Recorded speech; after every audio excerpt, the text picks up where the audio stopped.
Okay, so I want to share some simple ideas that you can use to get your bass lines to create more movement and more of a sense of ebb and flow.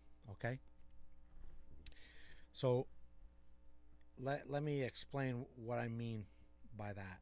Okay, so when you're playing bass and you're supporting the changes, what a lot of bass players will just land on is they'll make bass lines that just play the chord tones of the chord that they're playing on, and they just play from chord to chord, and that's what they do.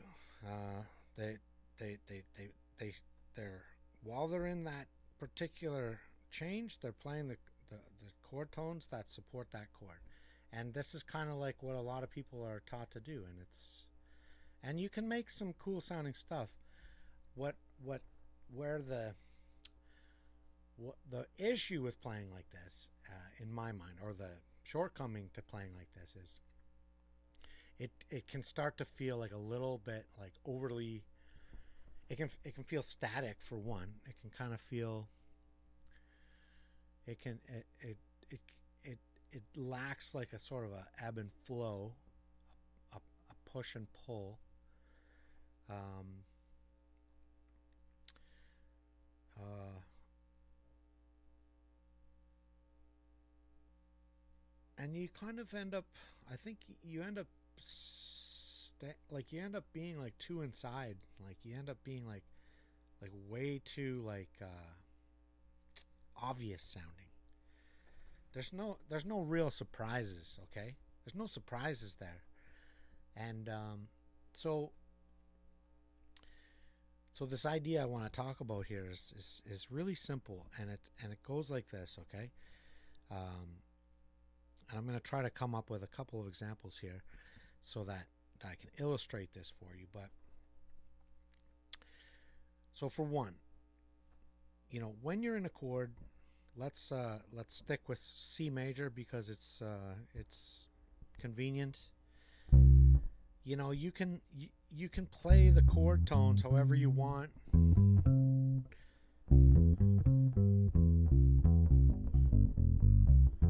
I'm just playing the triad kind of inversions and stuff.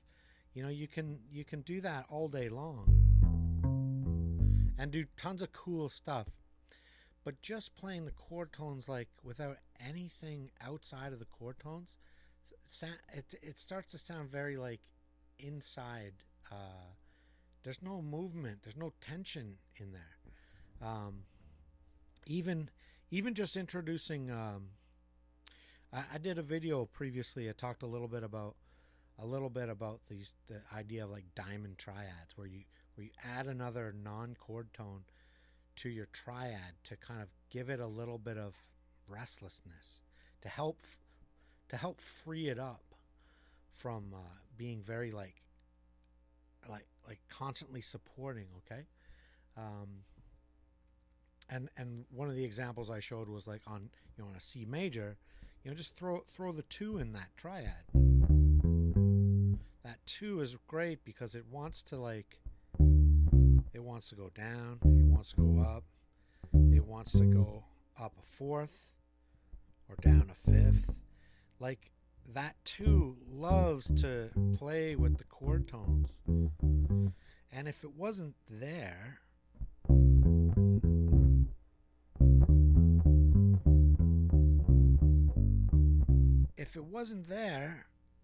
you would kind of get bored.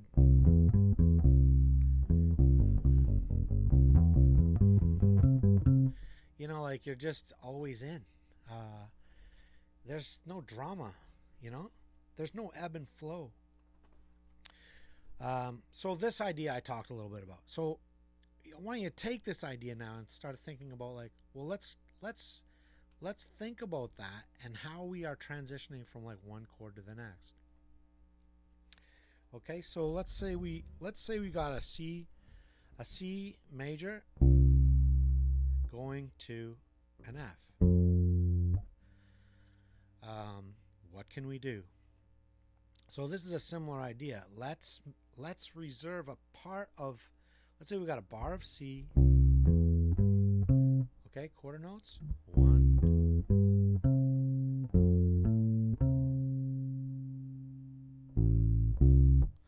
Let's say we got one bar of C and one bar of F, and then it goes back to C. That's so simple. So here's what I want to do is let's think about it like this. On the downbeat of the 1, we want to support the chord, okay? We want to be right inside. So we want to be playing a supportive chord tone, okay? So root, 3, or 5.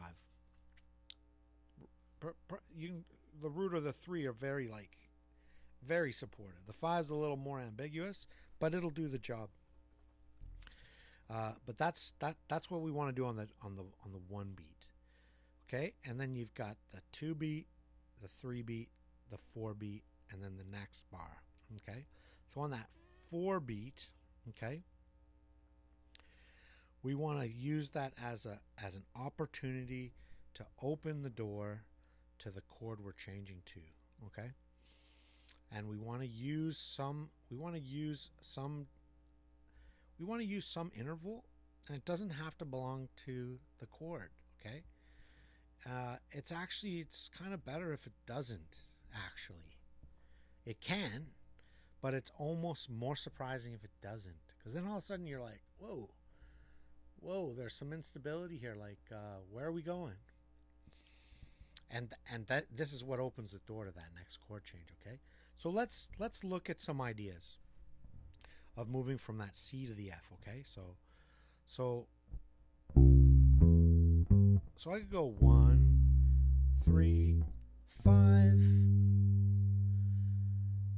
and to get to this is, let's say this is the chord I want. Let's say I want to hit the root, okay, on that 1. So I'm going to go 1, 3, 5. I'm gonna just use a half step above. Okay, that is not in. As soon as you hit that flat 5, that's going to wake people up and go, oh, we're moving somewhere. Yeah, we're moving, and this is not a happy place to stay. But as soon as we hit that 4, oh, it's satisfying to hear that. So, we could do something like, we'll go from the root to the 5th to the 3 to the... We could play the half step behind the root. So we've basically just sort of like earmarked that beat 4 for a surprise, okay, or for a push. That's what you want to be doing.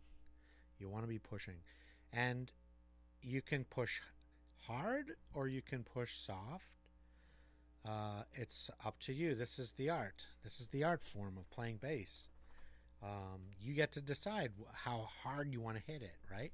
So certain movements are going to sound like big, heavy movements. So to move back to that C, okay? So we went from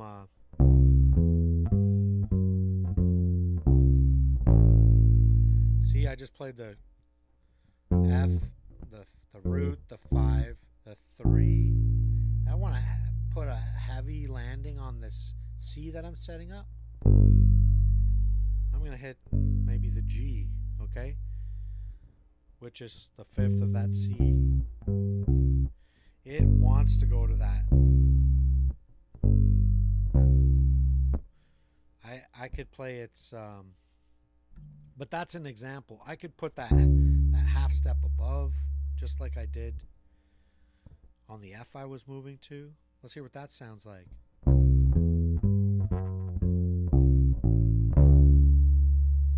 You hear how that just like, whoa, okay, we're moving. We're moving. So when you play like, in that example where I showed like going from the G to the C, it's big. but it's more inside than okay. They're all options. I could put a half step.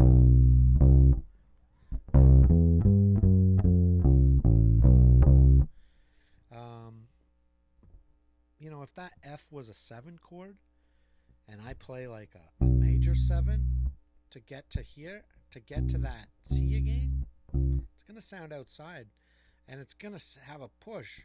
You could play a whole step behind, but there's the interval you pick to move to that tone has like varying degrees of like weight, you know, or push or strength, if you will.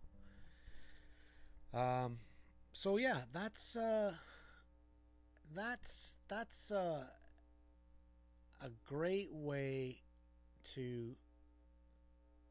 That's a great way to start like pushing, getting your bass lines to push and keep like moving. Like what's great about this kind of approach is that what you'll get is this feeling of when you land on the downbeat, it's gonna be in and restful, but it's not gonna stay at rest for very long. As soon as we get towards the end of that bar, we throw in this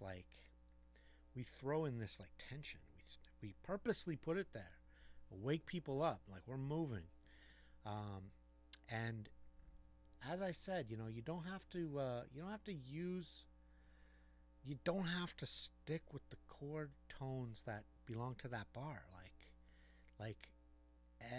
Anything, you can kind of get away with murder on beat 4 because you're just there temporarily. You're just there. So the more wrong of a note you play on beat 4, and if you land on that like restful right note on the downbeat of the 1, it's gonna sound so right because it's right beside something that was like, whoa, that was like a push. Like I really pushed.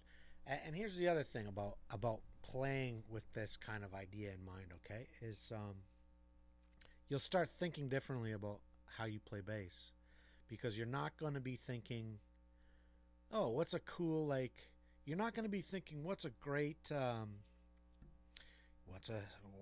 C major like idea. No, you're going to be thinking what's a great idea I can use to get to this next chord on that 4, and how can I blend it with that C major. And it's going to change the way you start looking at like the lines you're playing. And the added benefit on top of this is there's many benefits, okay. It's gonna open up creativity for you. The rest of your band will, I guarantee you, sound better and tighter, because guess what? They're gonna hear the changes. You're gonna be like sort of like foreshadowing the changes for them. You're gonna be like setting it up. You're gonna be like opening the door for people, and it's gonna be really obvious. So there's gonna be less of this like, oh, I didn't know that's where the change was. Like, no, you're setting up that change like in the bar before, and you're making it obvious. So I think I'll leave it with that. But this is a great way, and this is a really simple recipe to do it. You know, I just stuck with like roots in that example. I'll probably do a follow-up video where I talk about, you know, how to take this idea a little further, and maybe create even more drama, and maybe sometimes like more ambiguity. You know, there's nothing worse than sounding, in my opinion, there's nothing worse than sounding predictable on an instrument. It's the worst thing. It's just the worst. Anyways, I hope you enjoyed this. I'm excited about this topic. If you like this stuff, and you like these kinds of like monologues, subscribe. I'm trying to get my subscriber count up. Um, yeah, I for those of you who watched, thank you, and I read all the comments. I try to reply to all my comments, and with that, stay cool. Enjoy the rest of your day.